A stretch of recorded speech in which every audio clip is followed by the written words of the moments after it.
want to talk to you about the other versions of Futari because, especially 1.01. So for the people out here who aren't as familiar with Futari, can you explain the three different versions and kind of what makes them different from each other? Well, there's more than three. There's also like Black Label, another version, and Right, right. I just meant of the arcade build or whatever. 1.01 is a DLC, right? yeah, it's not an arcade release. It's not. And I always think it is because the naming convention to me suggests that it is, but it isn't. So, Well, it was released at a Cave Matsu. I think going by the date on the screen, it was made in September 2007, while Black Label was December 2007. okay. So I guess it was the third version of Futari that was released besides 1.01 and 1.5. That was the third one, and after 1.01, they kind of moved on to Black Label. Oh, okay. So it was made before Black Label then. Yeah. I didn't know that. Okay, so yeah, let's talk about, we can throw Black Label in there as well. So let's talk about the different versions of Futari and what makes them different and unique. Yeah. So the first one is 1.0, right? Yeah, 1.0, that was the first release, and you can still kind of find some old reviews written by EOJ where he talks about that, where like he wasn't really all that into it. And yeah, it did not have Ultra accessible at first. You had to like enter some sort of weird code. Interesting. And the Ultra that did have was a little bit different from the one in 1.01. You had the same hitbox as Maniac mode, I think, and also the stage counter would max out at 9,999, just like original mode. It didn't have that thing where like you just keep going forever, like in 1.5 Ultra or 1.01. And like 1.5, that's the version that's kind of most famous. That's what everybody loves. Yeah. Yeah. Is that the version in most arcades? If you went to an arcade in Japan, would it be 1.5? Yeah. Okay. Yeah. Yeah, that 1.5 introduced some changes over at 1.0. Like, that was the version that added in that stage 2 boss mill. Because in 1.0 and 1.01, like, those orbs that you destroy at the boss spawns, like, they do not spawn gems. But, yeah, 1.5, it added in that boss milk. And, yeah, that boss milk, like, that's also there in Maniac now. The original Maniac didn't have the milk either, but it's there in 1.5.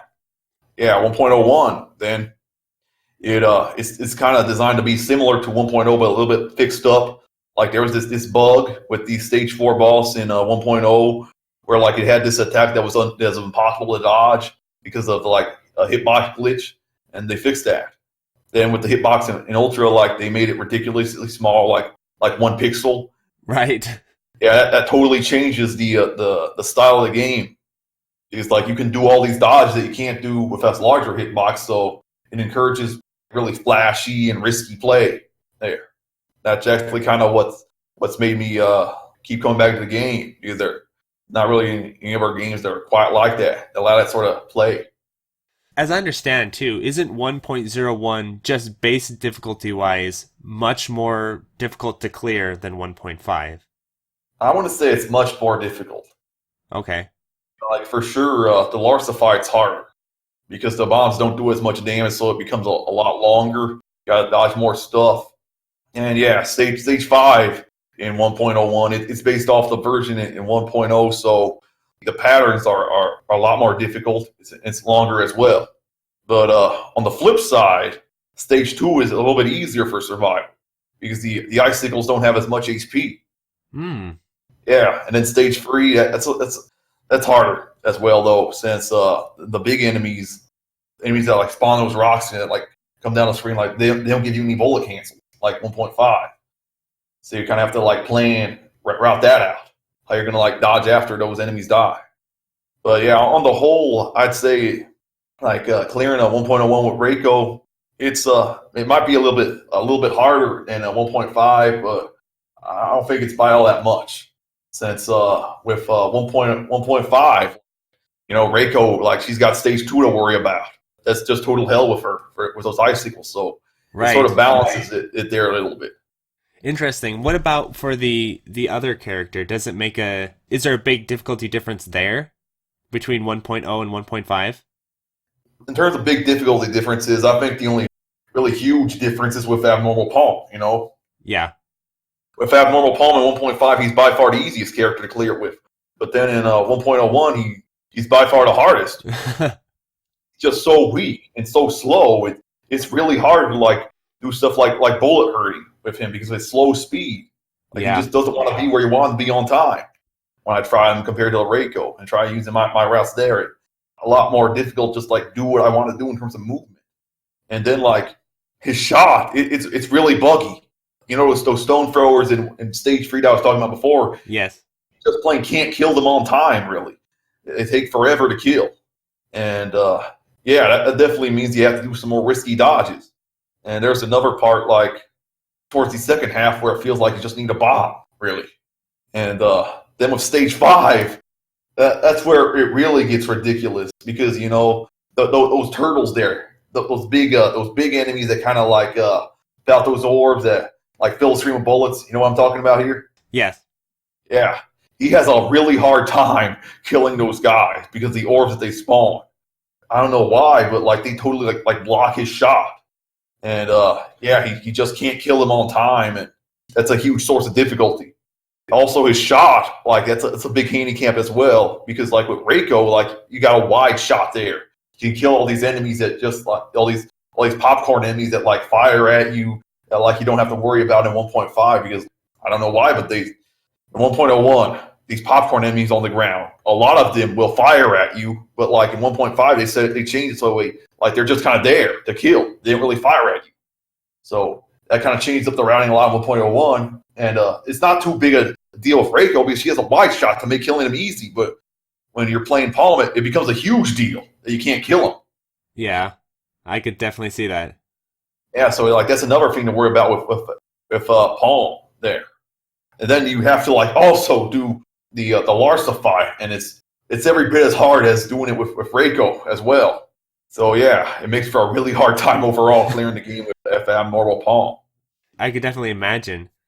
Now that you kind of figured out the counter stop in 1.5, which version do you like better? Do you like 1.01 or 1.5 better as a player? I actually don't know. I haven't really played 1.5 seriously beyond the counter stop since 2014. It's been a long while. Right. Yeah, I'm really interested in coming back and kind of seeing how I dig the game. But right now I'm having a lot of fun just playing 1.01.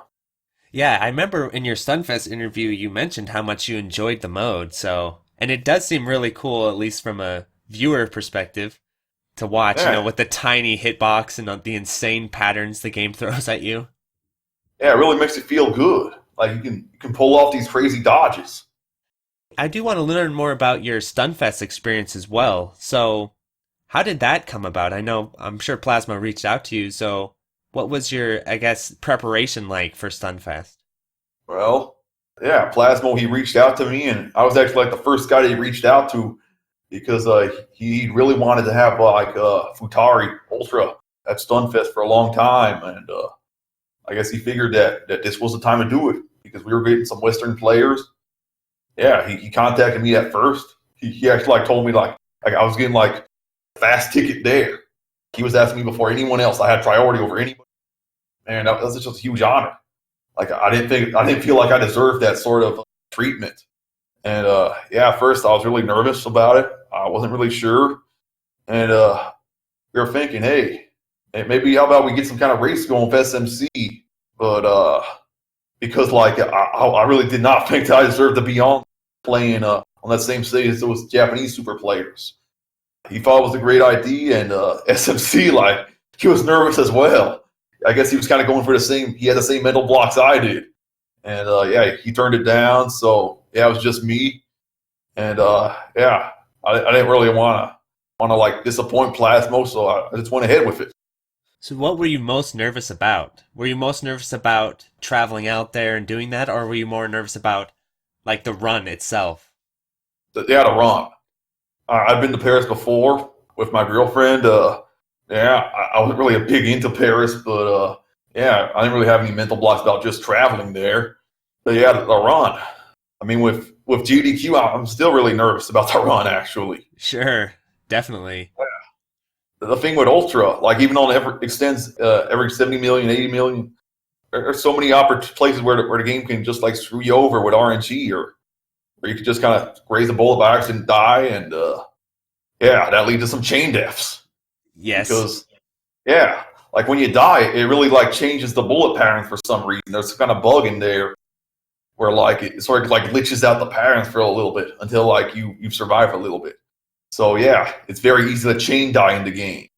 Ugh, that's the worst. That also cuts into your stage counter, so you end up not being able to score as much. And before you know it, you're just going to continue at like the third stage, second stage, and that was what I was scared about. Having to continue at the second stage or the third stage. Yeah. Yeah, and especially since SMC described to me how brutal stage 2 is and all that, I was definitely nervous for you. What's interesting is after Stunfest, I talked to Plasmo, about the event, and we talked about everyone's demonstrations and runs. And the kind of general thing I was talking about is shmup demonstrations are, by their nature, the most insane form of demonstration out there, because unlike speedruns and stuff where a minor mistake may lose you a little bit of timer here or there, in a shmup, especially, at the level you're playing, a minor mistake, couple seconds, a couple milliseconds, wrong reaction, your ship explodes. It's not like a little bit of time lost, so it's just it seems like the most brutal form of demonstration of a video game out there. I don't know if it's the most brutal. There's a lot of older games as well that people speedrun, like Super Mario Brothers, like where you can also die as well there. Yeah, it's definitely tough. It's definitely tense.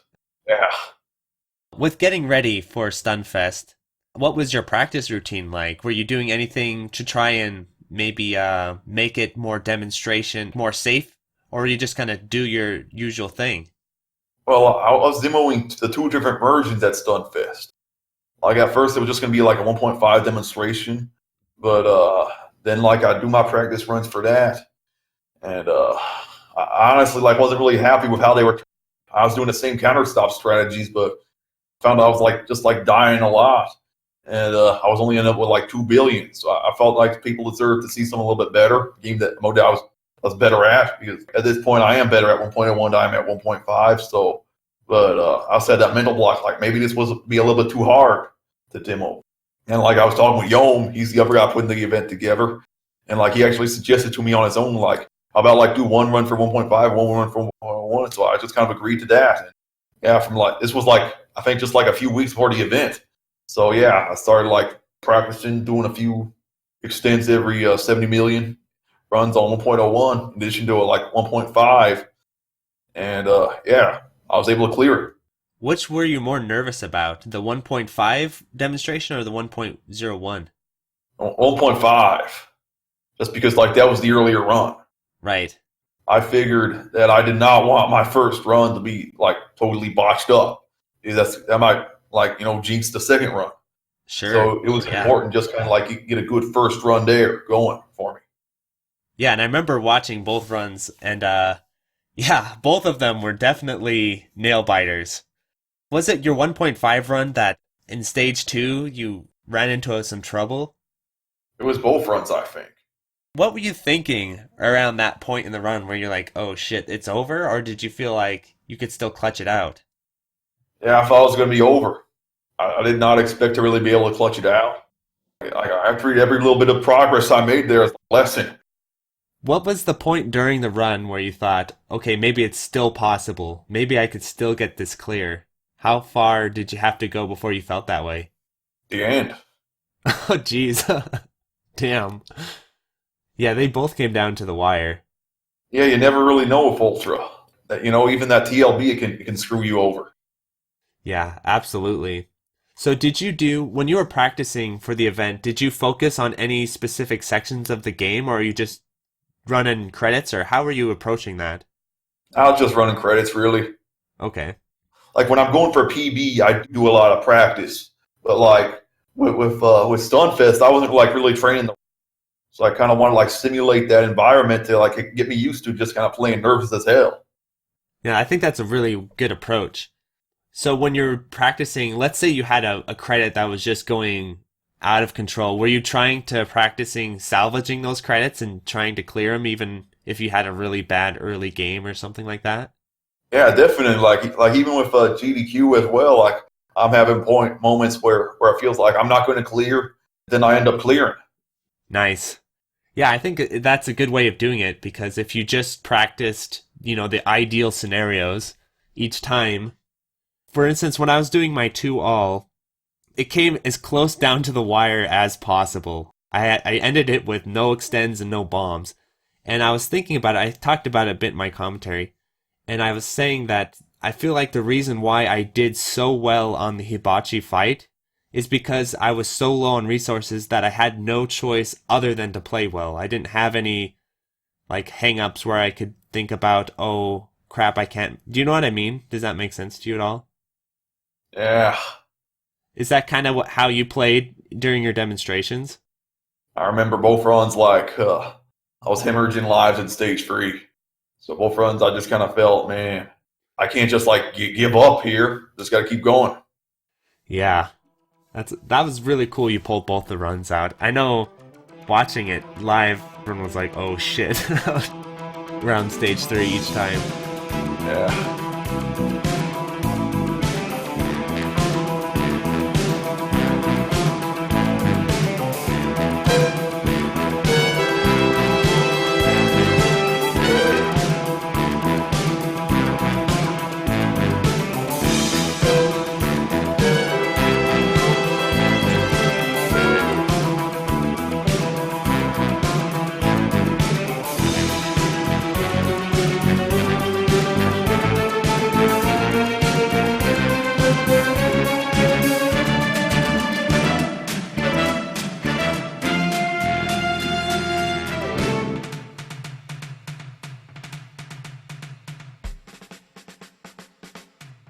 So another thing I noticed, I actually didn't realize until I saw you at Stunfest, is that you still play on the 360 pad, and that surprised me a little bit. Yeah, I do. I think it wasn't too long before your run, I was talking about controllers. People were asking me for advice on controllers and such, and I was like, Jamers plays on the Saturn pad, that's a good option. The PS4 pad, I know that one's pretty good. And then I was telling people, do not play on the 360 pad, because that D-pad is awful. And then I see you at Stunfest with the 360 pad, and so I was definitely impressed. So I had to ask you, have you ever considered other controllers for the 360, or do you just really like that pad? That pad I was using was not the one that I used at home. What happened at Stunfest was like my luggage had all my 360 equipment like it got lost. So in the airport, Oh shit. I did get it back eventually, but not in time for the event. So yeah, I just kind of had to like rely on like whatever people were lending me, and they did have like a nice selection of 360 pads for me to choose from, but like a lot of them, like you say, the D pad was not very good. Right. Juju Kenobi, he had a pretty good D pad, and it's a third party controller, and he mentioned actually to me that he found it as like some sort of secondhand store, and yeah, he was surprised actually by how good it was. So he gave it to me to like try it for my practice and for my runs, and yeah, that worked pretty well. Other controllers, like I have tried out the Mad Catz Fight Pad, and I have also tried out this other Ori controller that like replaced me for like a cross straight D pad, and I wasn't really too big into them. On both of them, the diagonals felt kind of weird because Interesting. I prefer like a small disc shaped D pad like the 360 has. So really, that's perfect for me. The reason that the 360 pad is not good sometimes is like it kind of gets jammed your inputs on the outer edges of the pad. Yep. Yeah, it's just kind of random, like whether or not your 360 controller has that defect. Like some of the newer controllers, they don't really have that defect as much as the old one. Interesting. So you feel the controller itself was revised in some way, either in manufacturing or it just was slightly improved to where that D-pad on some of them. This happens with GameCube controllers too. Yeah, yeah, it's just like GameCube controllers, really. I think Yeah. like there's always these slight manufacturing differences between them, and it's kind of impossible to know besides just buying one for yourself and trying it out. Yeah.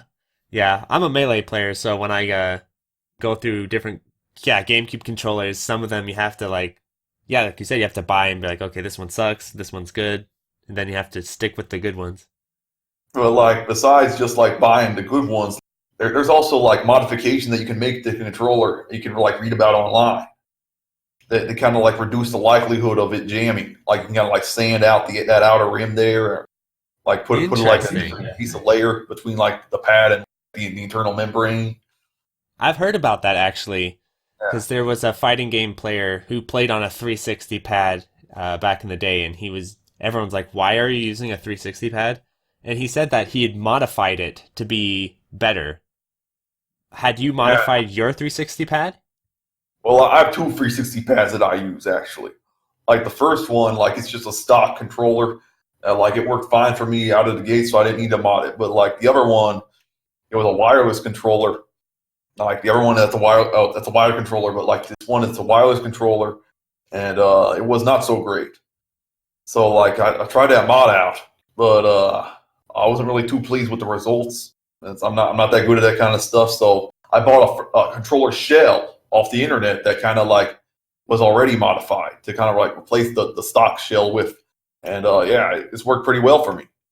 That's cool. I'm gonna have to check that out and what the difference is because my experiences using 360 pad were just horrible. And it's by XCM. They're ones who makes these controller mods. So I had talked to you about that because I was super curious and like I said, slightly shocked when I saw you walk up there with a 360 pad. So you mentioned when you were in Japan that you weren't really used to playing on arcade stick. Is arcade stick ever been an input option you were interested in or not really? Yeah, when I first got a 360, like all I read online was the 360 pad sucks. You gotta get an arcade stick. So I got an arcade stick, but it took a few days for it to come in the mail. So during those few days, just kind of get a feel for the game I play on the 360 pad. And then the arcade stick came, and I found I was having a harder time playing on the arcade stick than I was the 360 pad. So I ended up selling the arcade stick to somebody on Cave STG. And then a few months later, that same arcade stick from that same guy, he was selling it again on Cave STG. And I don't really know what became of it. Interesting. So from that point, had you decided, okay, forget arcade stick? Yeah. I don't play in an arcade, so it's not really a big deal to be able to play on an arcade stick. That's very true, especially these days where playing shmups in arcade is becoming less and less common anyway. Yeah, I do kind of regret though. Like earlier this big meet at Acho in Japan, and no one had any idea about my skills in Futari. They just thought I was some random shit player that kind of snuck in. Yeah, yeah, it's Yeah, kind of awkward there. Like I'm just saying, hey, I'm good at this game at home, but I can't really show it to you right now. You get what I'm saying? yeah. Prometheus was talking about kind of the same thing when he went to Japan and stuff, and Jamers talked about that too, because Jamers is a pad player as well. Like at Stunfest and when they go to arcades and stuff, they struggle because they're not stick players. So, Well, those guys they can still clear the game on a stick. Well, with me, when I play Futari on stick, I can't get out of stage two. oh yeah, right. Yeah, yeah, I'm horrible on stick, really. So the last thing I definitely want to talk to you about is your upcoming AGDQ demonstration. Yeah. What was the motivation to submit, and what's kind of the history of that? I guess what's the background exactly? Well, I'd heard like rumors, well, or not rumors, like because I knew that this was happening, but like I'd heard that they were more interested in like showing off shmup score runs this year, and yeah, and the months leading up to submissions, I was kind of like trying to organize people like get it submit shmups, and we can get like some kind of shmup block going. I'd heard like they'd apparently talked about it on that sex change server, but for some reason I don't know why I'm not in there, but nothing came of it. So yeah, I just kind of figured at first that I wasn't going to be submitting a run since no one else was submitting a run. But then like my family, like they started pushing me, hey, you got to submit this thing. It's going to be huge. And like I just submitted it to get them off my back, really. I wasn't thinking they were going to actually accept me, but and they accepted me. So who did you hear talking about GDQ was more interested in score runs and stuff? Like where were you hearing that? I was hearing it on Elixir server, I think. Yeah, because what's funny is that might be actually connected to me somewhat because there was another podcast that I was a guest on that was a speedrunning podcast called The Frame Savers, Yeah, and they had one of the GDQ organizers on there, Spike Vegeta, yeah. and I was able to ask him, taking questions from listeners, and so I was able to ask him directly, "Hey, would you be interested in having a shmup score run at GDQ, the upcoming AGDQ or whatever?" And his answer was basically, "Sure, maybe one." They were open to maybe there being one, but they weren't really that interested in having like a bunch of them.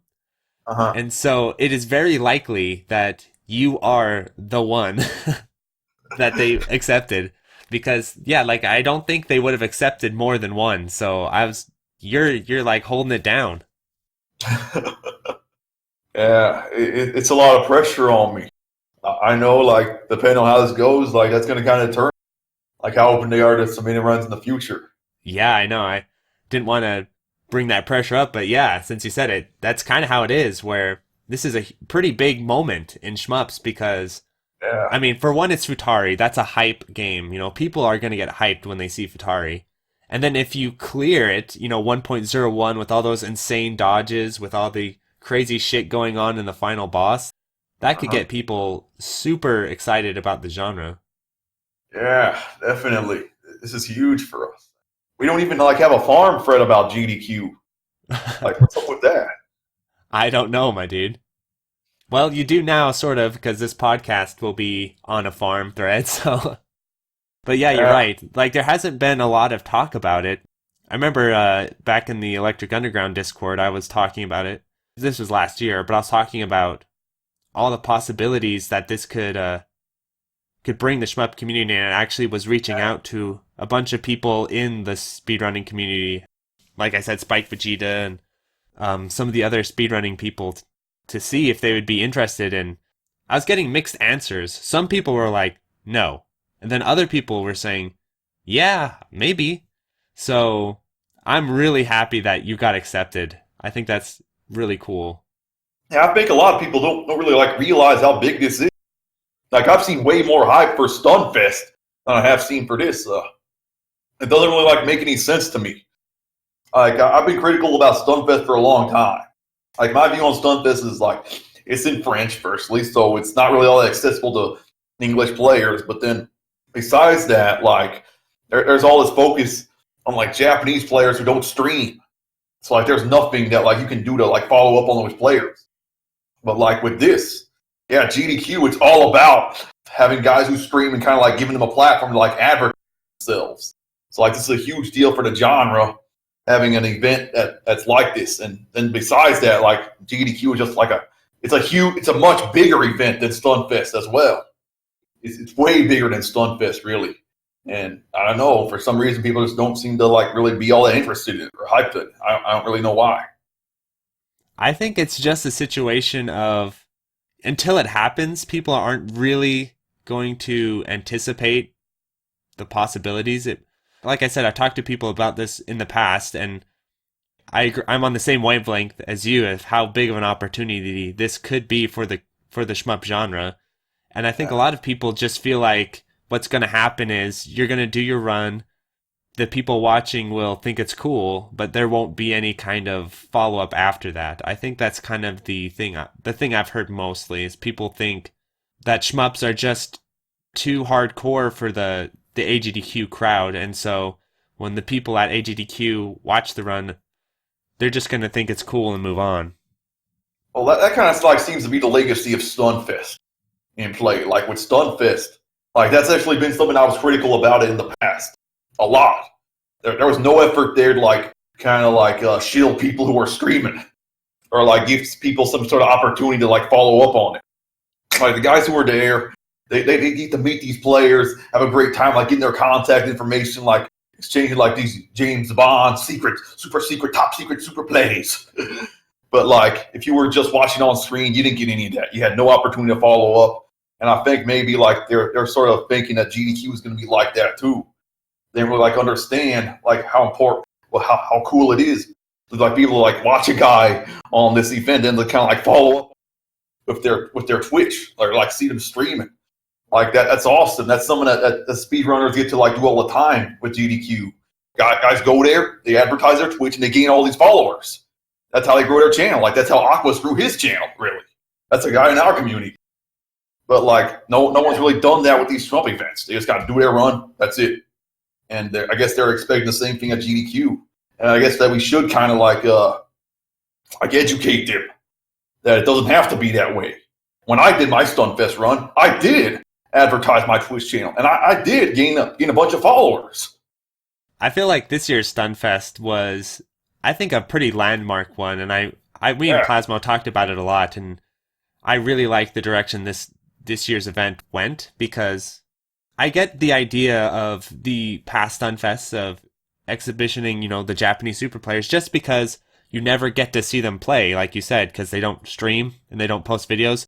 So Stunfest, like W2N, for example, his run at Stunfest, I watch all the time because it's literally the only video of him playing. So, like, I think that was kind of the goal. But I also like the goal this year where it's showing Western players, too, and like Kiwi and Maribel and yourself. You all have streams, you all play, are able to be contacted. So, yeah, I think that's a really cool direction. And I think it's really hard to predict, but it's definitely a big opportunity, this GDQ run. Whether people want to hate or not, it is an opportunity that we've never had before because, like you said, the speedrunning audience is massive. It's even at the worst time slot possible, we are going to get probably triple the viewers Stunfest got just because it's AGDQ. And I got a pretty good time slot as well. I'm kind of the lead in for stuff like Ocarina of Time and Metal Gear Solid.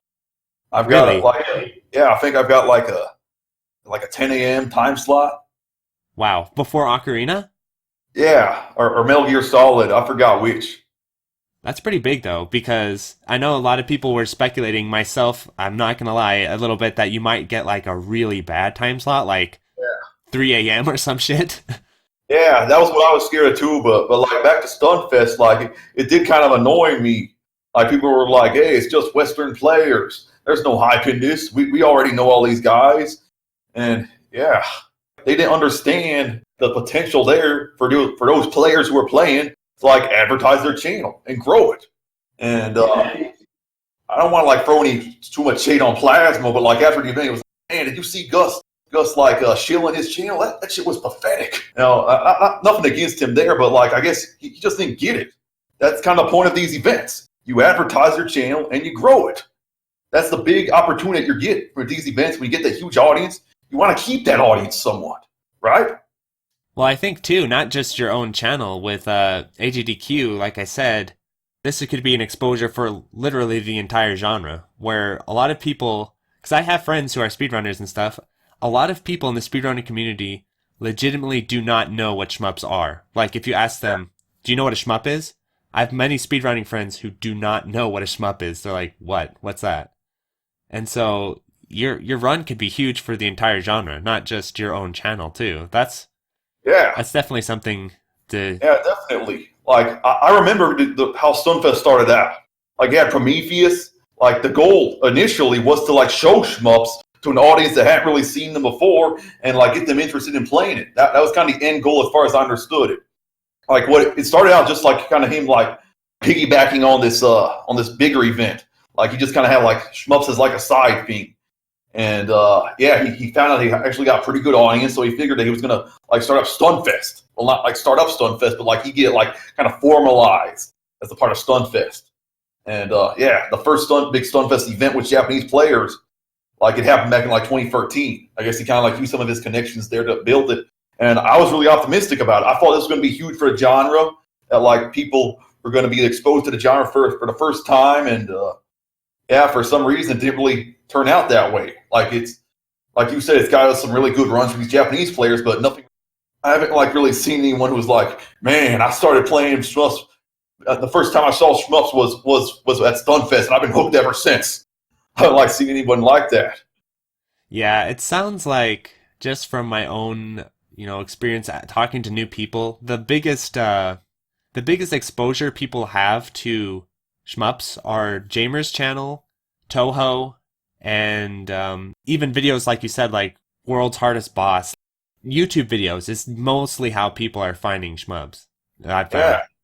YouTube and streaming, like that, those are really what I'm all about there. Those are the best ways we have there of growing the genre. Like I actually kind of made a conscious effort to like not use Twitter so much or like not use Discord too much because I want the place where people talk to me to be on Twitch during my streams. I want that to kind of like become the hub for like the community. I want to like build a community around Twitch. Those places are like all about the game. You know, I've had some issues with those text-based pings in the past. Like there's been some drama, and I kind of like to distance myself from that. I just kind of like put the spotlight just on the games. Well, hopefully, my hope is that so you do your run at AGDQ, it goes really well. AGDQ does their, they do their videos, their highlights, and your run is included in there somehow, and tons more people from the speedrunning community or just from the casual gaming community see Futari and say, hey, I want to play this. This looks really cool. And so it's a huge opportunity to bring new people in, I feel. Yeah, no doubt. But like I also feel like besides people just like not really like being aware of the games, like the people that are, like they just think like games are beyond you. They just don't have them into like dodge these crazy patterns. So yeah, something I've been wanting to do, kind of inspired by Juju Kenobi, what he's doing, is like get some videos up, kind of breaking down the stress that I'm doing. Yeah, definitely. And, that would be really cool. I think that those could be kind of an important part in like getting people to stick around because they'll kind of see that there's a method to all this madness. I think that would be really cool, especially for Futari. People love that game, and yeah, obviously your knowledge of the game is amazing, so I'd be really excited if you did that. Yeah, that's what I've been meaning to do. I guess I just need to find the right video editing software. I don't really know like how you're supposed to do it.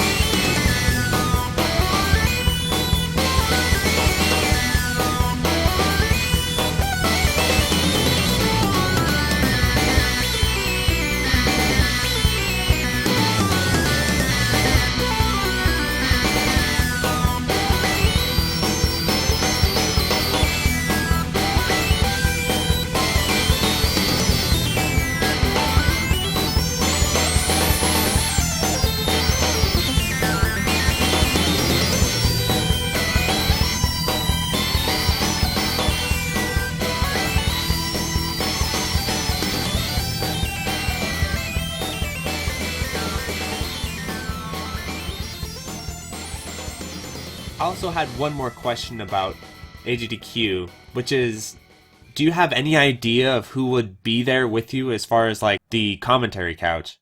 Do you have anyone in mind to be there to do commentary as you do the run? Yeah, I got Aquas, and then there was this other guy called Potashoot who contacted me to be part of the couch. Nice. Yeah, that would be great. Yeah, I just wanted to make sure you had someone because I think that was another aspect of the run that would be really important. Yeah, and I was also like making like maybe we kind of like run some kind of AG weekly episode, like some like a post game show or something going. That'd be cool. Yeah. Yeah, and I'll definitely be following up afterward as well. Kind of going over your run and everything if you wanted to do that. Yeah. That'd be cool. We could even do something on Twitch with going through the run and stuff on Twitch if you wanted. Yeah, definitely. Yeah, cool. Well, any other things you want to talk about before we close the episode? Oh, yeah. Well, about that, like how speedrunners will react. Yeah. I want to talk about that a little bit because, like, a lot of people, I don't think, like, they realize I'm also, like, one of the top players in this other game called Distance. It's kind of a platform, a racing game hybrid. And I've got, like, 600 hours in that. Yeah, I'm pretty good at it, and I'm pretty, like, well integrated into that community. And I've done a lot to, like, kind of shill shmups to that audience. And there are actually, it seems like a fair amount of people in there who are aware of shmups and, like, even play them sometimes. But what I see a lot, for some reason, a lot of these people just, like, they're kind of hesitant about going all in bullet hell shmups. The reason for that I see most commonly, firstly, is most obvious. They think it's just beyond them. They see Right. like these YouTube videos, these guys doing these crazy dodges, and they think, man, there's no way I can ever do this. And yeah, another guy I was talking to like a few days ago, like he was going on, man, speed running and score running, and they're totally different things. Like you go at one that's like auto scrolling, and another that's like not auto scrolling. It's a different skill set in play. So Yeah, I've heard that as well. yeah, it seems like there's just kind of all these myths surrounding shmups. That's really a huge barrier beside people just like not really being aware of the genre. So yeah, I think that getting some sort of a YouTube videos, really YouTube videos, like instructional YouTube videos, but not just that, also like historical YouTube videos. Like like there's so many Salt videos where you kind of like talk about the history of these games, like what goes into practicing them. Those sorts of things I think could be a big help getting people like feel more comfortable with playing these games and like getting past those mental blocks that they might have. That's really funny you mentioned that because I've been thinking about that exact same thing for a really long time. And in a few weeks from now, I'm going to be attempting to do that with Dodonpachi, doing like a shmup lore type thing with Dodonpachi where I go through. It's hard to go through the history completely, but to kind of like you said, showcase the game at different levels and bring that information to the casual audience, basically. Yeah, I think that it'd be interesting to see how that works out, to see if it like catches on with people or not. Yeah, well, the big issue with Dodonpachi wouldn't it be like there's the whole thing with secret replay, that bullshit. Yeah, so what I'd be focusing on is stuff on the video index, all replays that are available. And Uh-huh. there are, as of late, there have been a lot of really, really good Dodonpachi replays that have been uploaded from the Japanese players. And then Jamer's just got his giant CL score, so there's a lot of material there to work with. So I think I'd more focus on, rather than like the world record specifically, focusing more on like how the game is played, what high level gameplay looks like versus like beginning, and just talking about the game in depth in that way. Uh-huh. Yeah, because obviously I don't have any knowledge of the scoring glitch. I'll talk about the scoring glitch, but I don't have any videos of it, obviously. So just kind of giving an overall overview of the game. You can contact WTN, right? Like the history of techniques in the game, right? Right, yeah. Talk about WTN, definitely show his Stunfest run, clips from his Stunfest runs and stuff. Yeah. And like maybe like you could talk about his scoring competition with like Yakisoba and DX back in like 2001, 2002. Talk about like ZBL, NAL, that guy. Yeah, exactly. Yeah. Talk about that two channel, that the whole two channel thing, how they used to like have a community there. At Dodonpachi Fak, have you seen that? No, I haven't. Back in like the 90s, like the top player for the B-type ship, Hattie, he ran this website called the Dodonpachi Fac, where like he would just kind of compile all the best posts on the two channel board. Where at the time, like you had all these amazing players like WTN posting there, that who just kind of like stopped later on. But like at the time in the 90s, they're giving all this great information, and Hattie he compiled it all into like this one web page. Is it And still yeah, open? Is it still around? the archived version of it is still up, but even though like GeoCities, that's what it was hosting on, like GeoCities, it got taken down, but like you can still browse it on archive.org if you want. Nice. You should link me that actually, Yeah, so I could check it out because that'd be really useful. yeah, it is. You are working from like a disadvantage. You don't really have any videos of these guys, but Yep. like I think what you could do instead is like focus more on the techniques. You can Exactly. like, yeah, you can recreate them in MAME even if you want, right? That, and I have all these different replays and stuff of people using different techniques, and exactly that was kind of my thinking. For instance, like breaking down different chain routes and commenting on like, oh, what he's doing here, how he's chaining this here, stuff like that. Yeah, I don't know how good your Japanese is, but like I'm hoping like maybe you could probably like be a huge help. I think talking to these guys. Right, exactly. Yeah, that'd be really cool. Well, awesome, man. It's been great talking to you. Yeah, very great being here. When is your GDQ run? Just to remind everyone. AGDQ 2020 schedule. Futari. Okay, so yeah, and I'm right before Metal Gear Solid and What's before you? Teenage Mutant Ninja Turtles Arcade. Oh, that would be good too. Okay, Yeah, so that's kind of a... it seems like they actually kind of have a bit of an arcade style block going here. Like they've also got Contra, Cybernator, Super Monkey Ball, all these old arcade games they've got coming before me. So yeah, I can kind of see like how they might have mapped this schedule out. Like they were thinking, okay, we got an arcade block here, let's cap it off with Futari, and then let's take away into Metal Gear and Ocarina of Time. Yeah, that's awesome. I think that's a good way of doing it. And then, so what date is that? What is the date of your run? January 8th. Okay, so January 8th at 10 a.m. or no, 8 a.m. Eastern time. Yeah. Awesome. I got to put that down on my schedule. Wait, I got confused here a little bit. So the time zones. Yeah, it tells me right now that it's 11:12 a.m. So the West Coast, that's like 3 hours. That's like 3 hours behind, right? Not 3 hours ahead. Yes. So it's actually not at like 3 a.m. but like 2 p.m. right? Yeah. Oh yeah. I made a mistake there. It's 2 p.m. So yeah, that's I don't like having to wake up so early. Okay, so what time is it Eastern time? Yeah, 2 p.m. Eastern time. Okay. So there you go. Yeah, January 8th, 2 p.m. Eastern time. Nice. Yeah, 2:12 actually. Yeah, and I think it'd be cool. I'm definitely going to be tuning in, and I hope a lot of Shmup players do tune in and like invade the chat and maybe throw some donations in there. Be like, hey, Shmups are badass. Yeah, that'd be awesome. Right. Well, awesome. Everyone, definitely check it out. You don't want to miss it. Thanks for coming on, man. And hopefully after you're done, we can do a follow-up interview kind of going over the run and all of that. So yeah, it's awesome being here.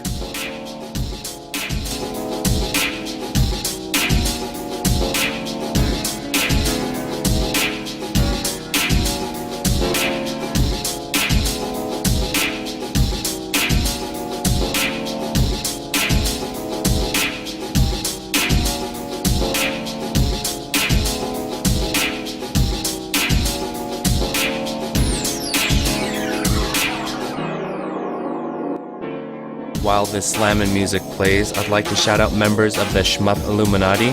That's my $5 tier Patreon. Dingo, Kiwi, Jake Ryan, Kay, Ryan Himmelheba, and Young Money Sui. Thanks for supporting. Peace. Gus also wanted me to mention that another Shmup player, Turksa, will be speedrunning Eschatos at ESA this summer. ESA is another speedrunning event. Check it out.